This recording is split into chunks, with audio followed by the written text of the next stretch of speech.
ಈಗ ತೋರಿಸಿದ ಸಹಸ್ರ ಭಾಗದಲ್ಲಿ ಕ್ಷತ್ರಿಯದ ಮನಬದು ಕಷ್ಟ.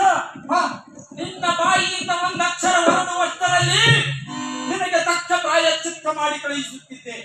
ಆದರೆ ಎನ್ನ ಮಗನಾದ ಪರಶುರಾಮನಿಗೆ ಕೊಟ್ಟ ವಚನದಂತೆ ಎನ್ನಲ್ಲಿದ್ದ ಕ್ರೋಧಾಗ್ನಿಯನ್ನು ತ್ಯಜಿಸಿ ಈಗ ಶಾಂತ ಸ್ವರೂಪದಿಂದಿರುವೆ.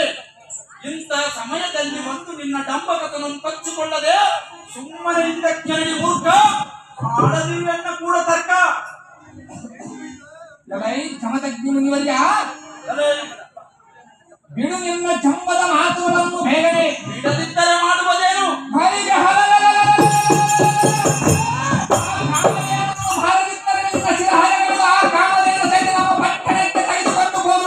ಅದು ಎಂದಿಗೂ ಸಾಧ್ಯವಿಲ್ಲ ವೀರ. ಶಾಂತದಿಂದ ಇದ್ದಕ ಸಮುದ್ರನಾಗಲೇ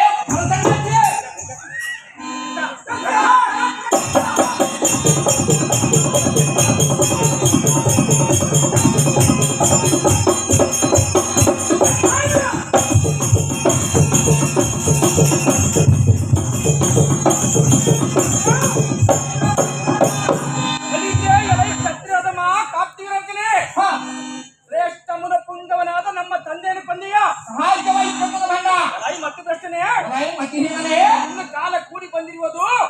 ಆದ ಕಾರಣ ಇಂಥ ಜ್ಞಾನ ತಿಳಿಸಿ ನಿನ್ನ ಮನಕ್ಕೆ ನೀನೇ ಕಾಣದಿ ತಜ್ಞರು ಸಿದ್ಧನಾಗ ಮೂಢಮತಿ ನಿನ್ನ ತೀರಾಡು ಜಾಗೃತಿ.